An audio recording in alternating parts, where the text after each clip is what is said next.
ជាបទដែលខ្ញុំស្រឡាញ់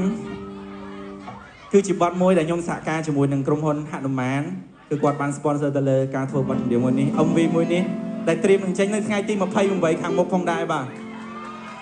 សង្ឃឹមថាអ្នកនរគ្នានឹងទន្ទឹងរង់ចាំក៏ដូចជាចាំស្ដាប់បទនេះហើយដាក់បទនេះនៅក្នុងបេះដូងនៃការចងចាំក៏ដូចជាផ្ញើវានៅនឹងអ្នកនរគ្នាផងបានអត់អូខេបទនេះមានចំណងជើងថាកលេស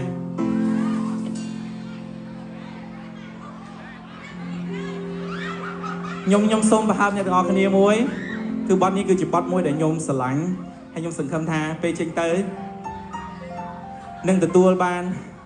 ការចូលចិត្តពីអ្នកទាំងអស់គ្នាដូចគ្នាស្វាគមន៍បងបែបនេះមែនទេគេຕົកមកយូរហើយមែនទេ